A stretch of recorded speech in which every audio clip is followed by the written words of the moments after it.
Hello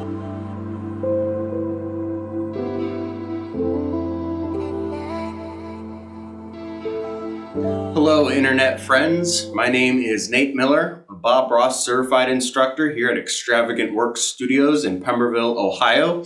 And I thought today we'd do a fun little painting project together.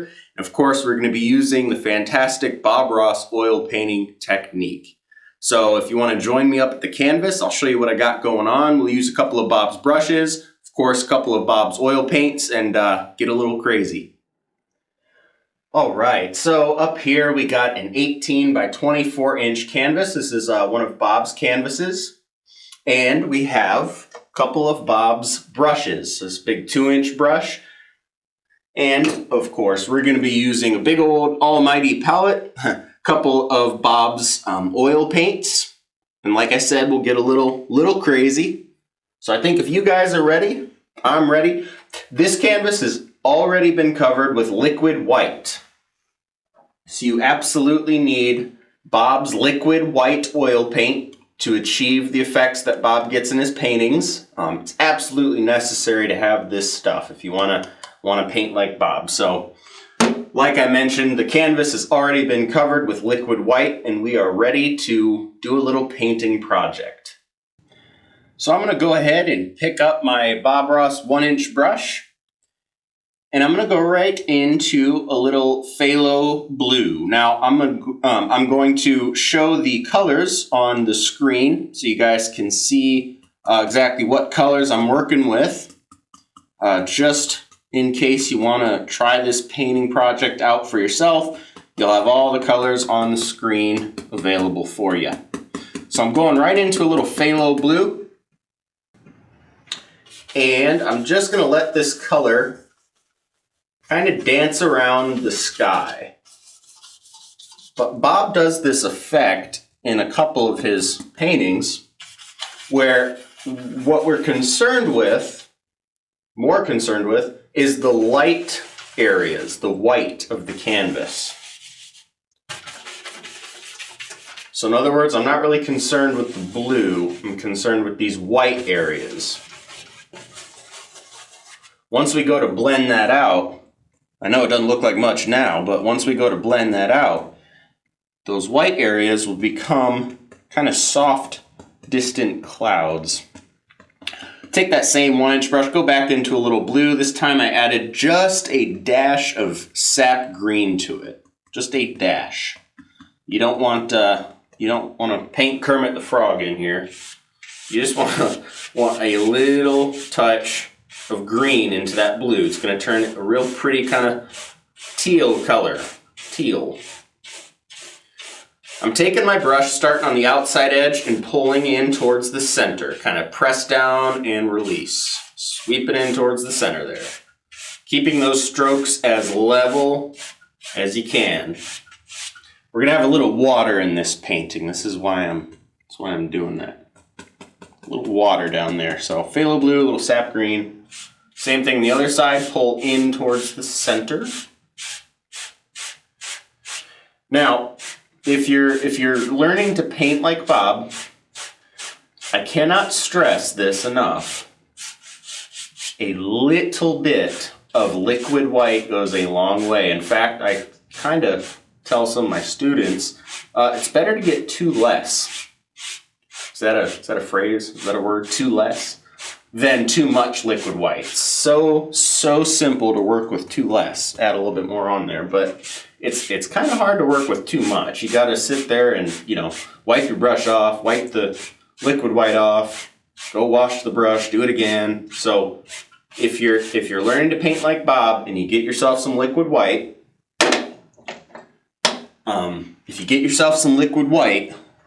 use a small amount of it, okay?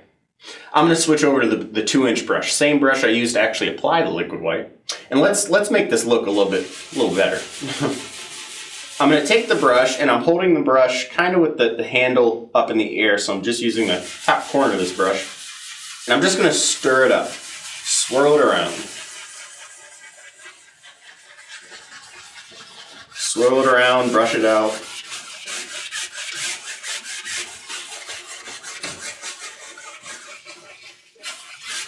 And this is where we start to bring the sky together.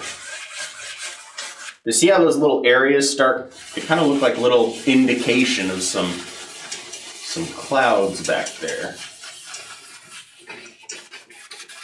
So I'm taking the brush and just kind of swirling it around, stir it up, brush it out. Little X's.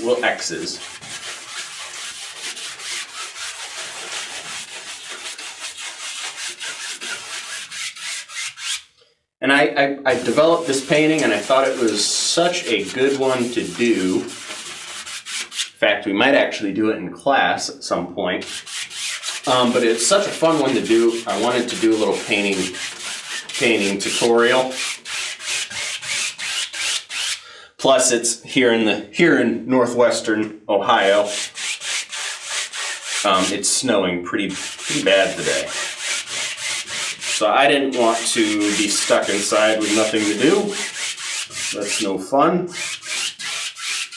Fortunately, the studio's only right across the river from our house, so I didn't have to go very far, but glad you could join me for this painting project.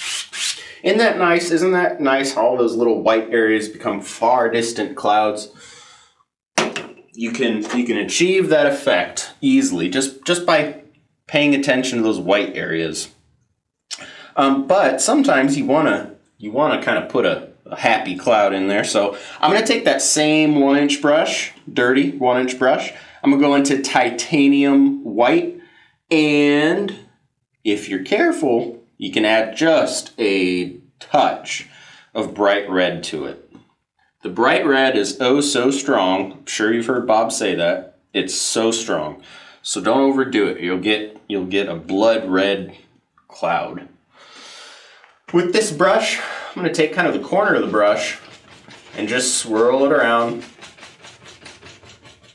and create a couple of little clouds up here. Let's get a little bit more paint. And I'm kind of paying attention to those white areas in my sky. I don't want these clouds to be very striking. I just want them to be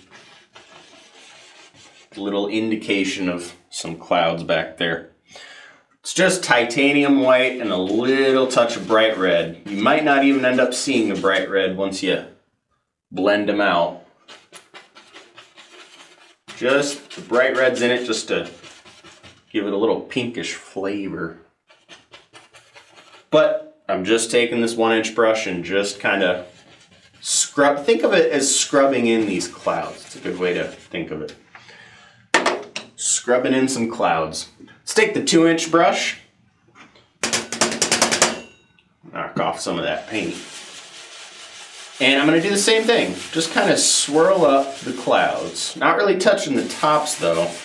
Just hitting the bottom. Swirl the clouds up. Swirl them up. Stir them up. And very lightly, one hair and some air. Like Bob would say, one hair and some air. And all that Bob really meant by that is you're not even really sure that you're touching the canvas. Half the time you're missing the canvas entirely. One hair and some air. Missed that canvas a couple times. Now I just hit my light up here. I'm just kind of fluffing the cloud. So Bob would hold his brush kind of angled towards the ground and long kind of half circle.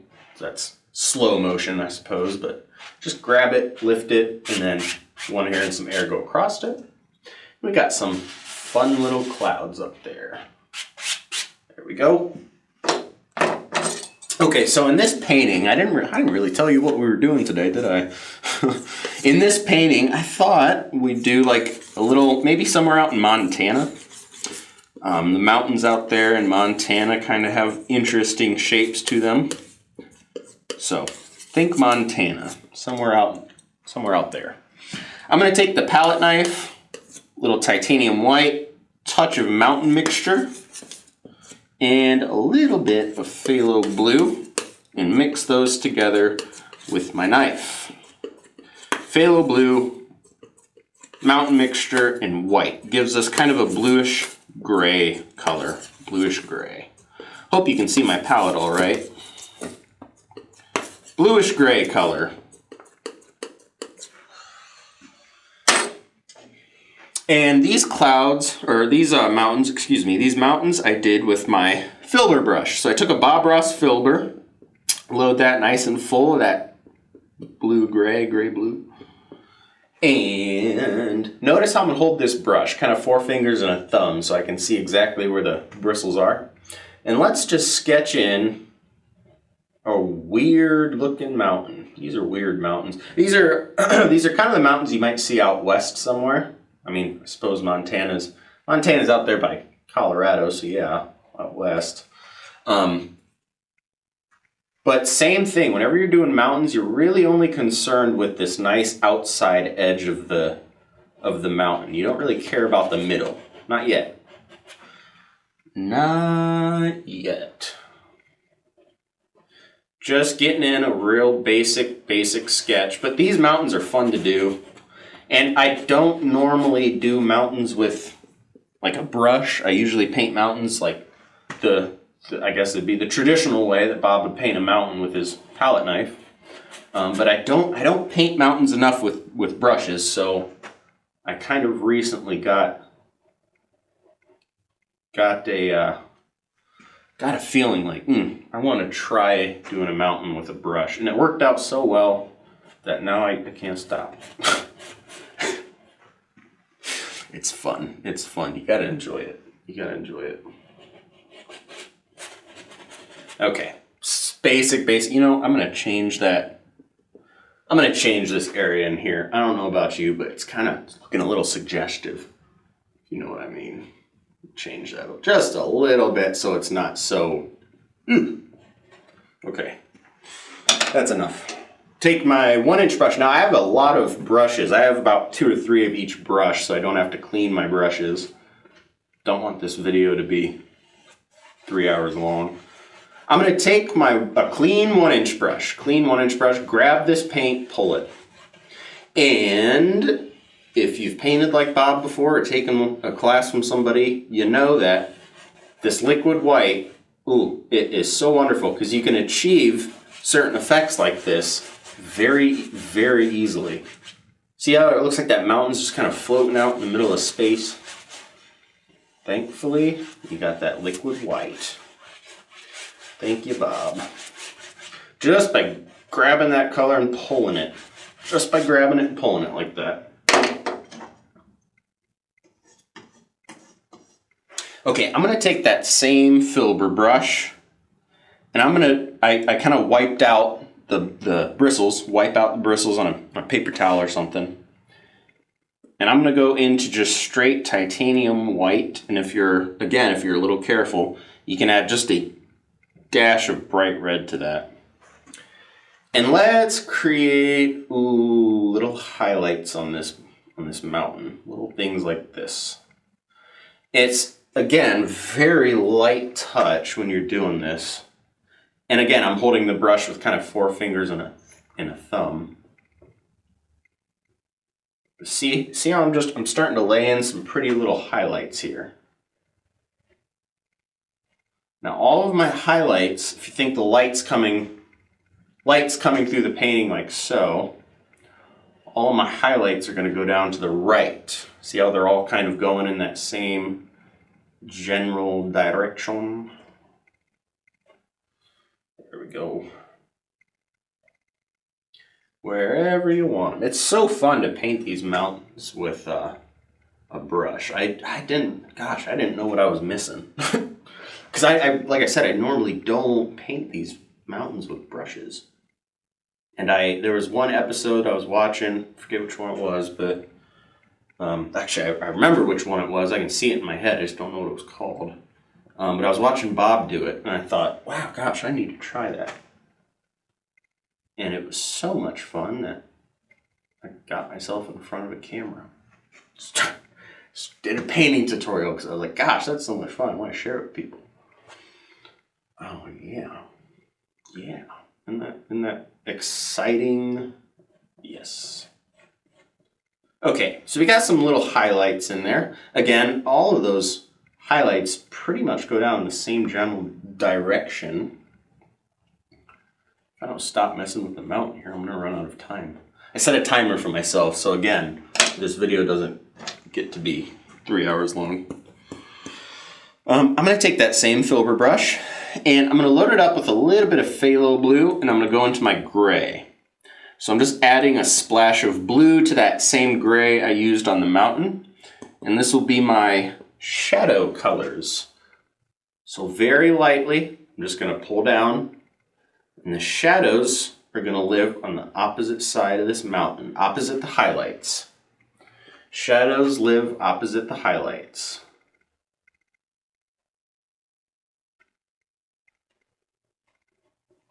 Opposite the highlights. This is just a little bit of that gray color and a little bit more blue. Same thing though. Pay attention to how you're holding that filber, and pay attention to how light of a pressure it is, because you don't want to be cramming this brush into the canvas.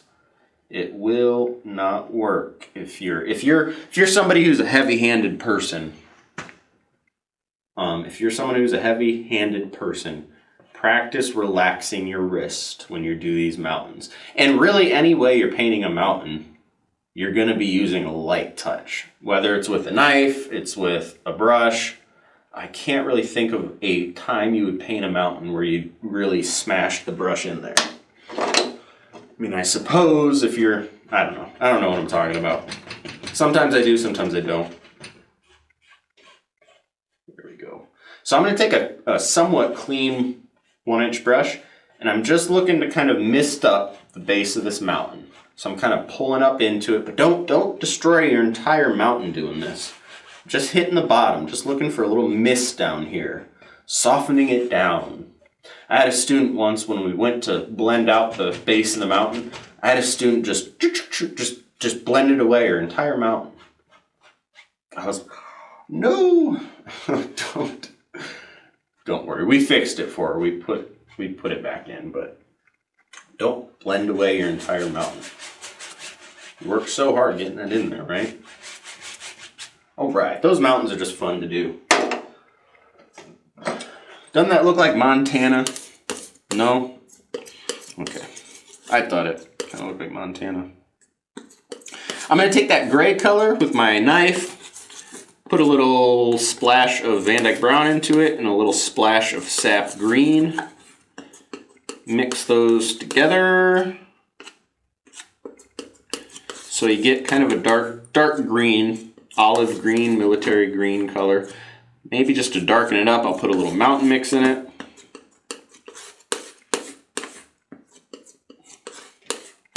There, that's what I'm looking for. You can see that color there. It's kind of a military green, darker green color.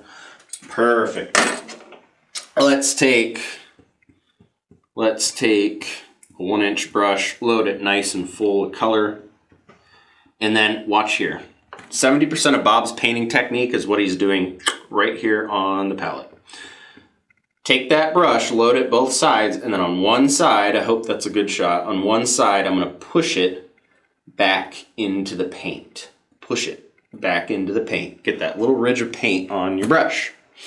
And down here, we're going to just have a little grassy area. Little grassy area. Like I said, we'll have a little water in the painting. We have a little grassy area down here. And I'm just tapping. Just tap this stuff in there. Tap that across.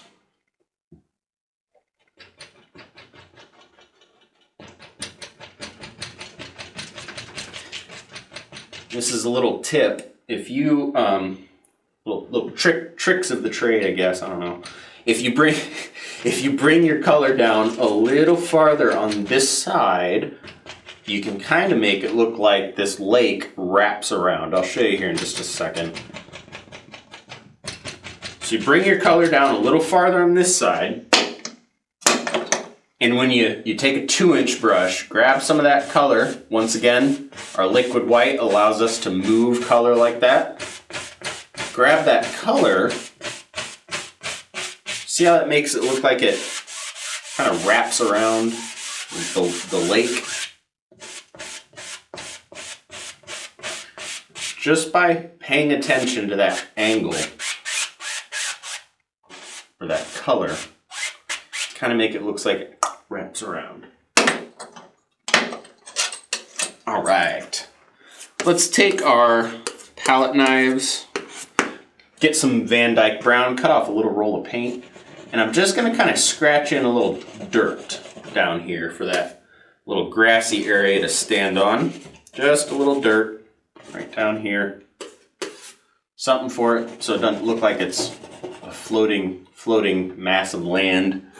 And then if you take your palette knife again with a little dark sienna in white, maybe a little bit of that leftover brown, if you very gently just graze across that Van Dyke Brown, you can add some nice little rocky highlights in there.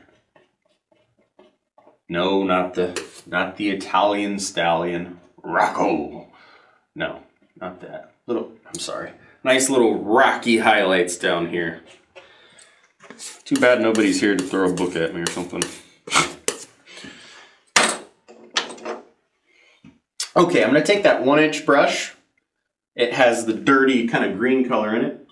I'm gonna dip it into a little bit of liquid white and I'll go right into cad yellow. A little bit more liquid white. Thin the paint down. One of Bob's golden rules is a thin paint will stick to a thicker paint. Once again, load that on both sides. Push that brush back into the paint. And let's add some neat little highlights on this grass. Fun little highlights up there. Just tapping though, just tapping. And I don't want to overdo that. I don't want to overdo it. I just want a little indication of some grassy things back here. But I don't want to overdo it. You want to save a lot of your darks back there. There needs to be as much dark as there is light back in there. Liquid white, cad yellow. Push that brush back into the paint. Every once in a while, bring that grass down just over some of those rocks, and it'll get rid of sometimes that harsh line the rocks create. Sometimes that will bug you. It'll look like it just kind of cuts into the grass. It'll look like a real kind of crude, sharp line. So just kind of bring some of the grass right over those rocks. Gets rid of that look. Let's take a palette knife. These palette knives have two sides to them. I got the long side, the short side. Call it the short stop. I'll take that short side, get a little titanium white, and I'm just down here going to scratch in a little water line. The water line is more or less a placeholder to separate the water from the land. It's just more or less a placeholder for the eye. Placeholder for the eye. Okay, that was fun. Okay, palette knife. Clean my palette a little, get it out of the way. I'm gonna take a big old chunk of mountain mixture and a little sap green. Mountain mixture and sap green. Real dark color. We got kind of a hole, right? We got a big old empty spot in the painting. So I'm gonna take a fan brush, load it absurdly full of paint. Mountain mixture, sap green, both sides. Let's come up here, create a little tree, a little evergreen tree. If you've painted with me in class here at the studio, you know that these evergreen trees, they take practice. Just like everything else in the Bob Ross technique, and sooner or later, you'll be able to just kind of push these trees right out of your brush. Push them right out of your brush without any problems. And we always have students practice on the tables before they go to actually touch the canvas. Just so they get a feel of these trees. But you just use the corner of that fan brush, make a couple of marks, Those are the branches. It helps to think about these trees in your head. Visualize a little evergreen tree in your head when you build them. All right, we need some bushes down there. I'm gonna take a clean 1-inch brush. I'm gonna load it nice and full of mountain mixture, sap green. Tap that brush back into the paint. So load it, tap it. Down here, let's just make some little bushes. I know it looks pretty bad right now. It just looks like a big old dark blob. We'll fix it all up here and make it all okay. Let's create some reflections. I'll take a 2-inch brush, grab a little bit of that color, pull it down into my water. Knock off some of that excess paint and very gently, kind of gracefully graze across it.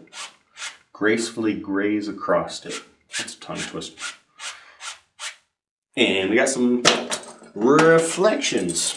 Let's take a palette knife. Back to the palette knife. Van Dyke brown, cut off a little roll of paint. And I'll just scrub in a little dirt right down there.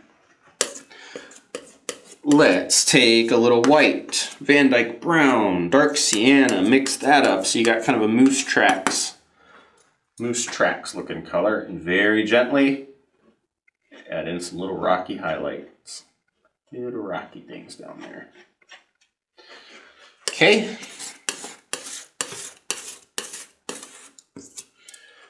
Sometimes you can take your palette knife and just stick the blade down in the center of the tree and pull up.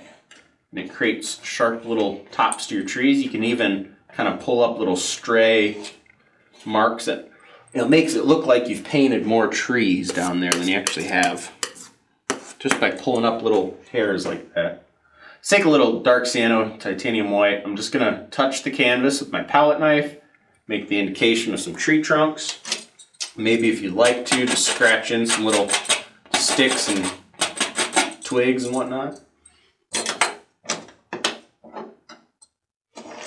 I'll take a fan brush. I'll take a clean fan brush, dip it into a little bit of liquid white, and I'll go into cad yellow. Maybe I'll intentionally add a little bit of that darker green just so it doesn't look too avocado looking. Let's highlight these little trees. So cad yellow, I dipped it into liquid white. Remember what was the golden rule? You remember Bob's golden rule? Thin paint will stick to a thick paint. And it surely does. It surely does. I'm gonna go ahead and pop in some highlights on these trees. Something like that. And I'll take my brush that I was using to do the grass back there. Go into a little cad yellow. Maybe I'll throw a little bright red into it. Maybe I'll throw a little crimson into it as well, just to kind of change the flavor. Now this paint is still pretty thin. It still has remnants of the liquid white in it. And I'm just going to use kind of the top corner of that brush. See, I hope you can see this on the palette, but you push that brush back into the paint and it creates creates a nice little glob on your brush. It's almost like when you load up a stamp and then you go to stamp a piece of paper. It's like the same deal. If you can understand how Bob and understand why Bob did certain things with his brushes and how he loaded them, how he got the paint on his brush. There's a method to his craziness. There's a method to his madness. And that method works. That's why the joy of painting is so fun and it's a really good thing because it works for people. If you can just wrap your head around some of Bob's techniques, which there's not a lot of technique in it. I shouldn't say that. I should say there's not too many rules with other things you do in the art community, in the art world. There's a lot of rules to it. There's a lot of things you got to remember and things you don't do and things you don't you know, don't have to know and things you do have to know. Bob Ross technique, shoot. It's just, this is the brushes we use, this is the paint we use. Sometimes you can do this, sometimes you can do that. Bob would show you the technique and then just kind of let you, you know, figure out what you wanted to paint and all that, but okay, let's take, try and decide what I want to do.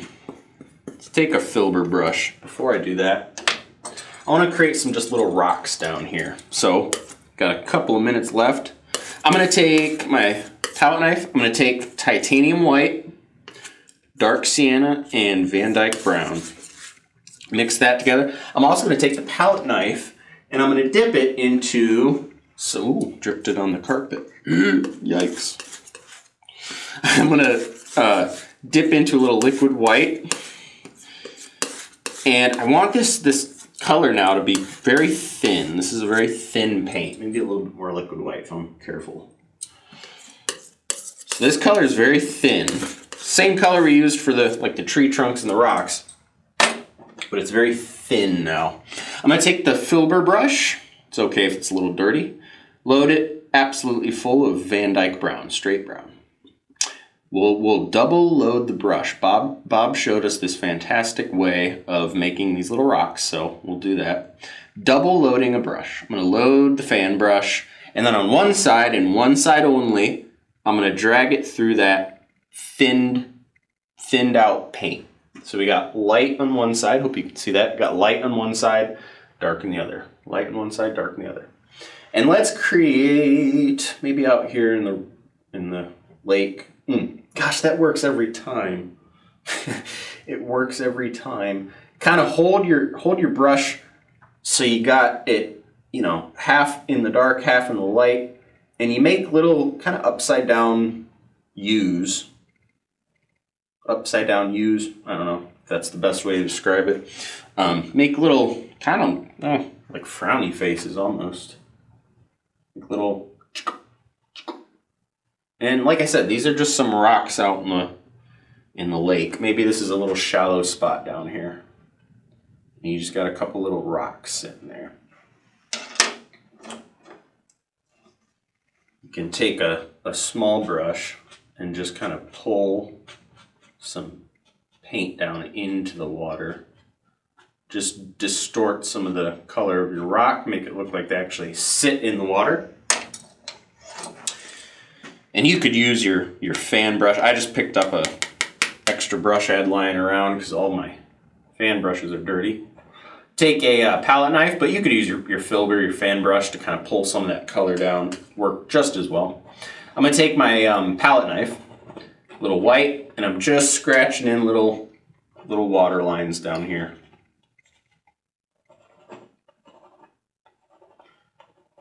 Something like that. Something like that.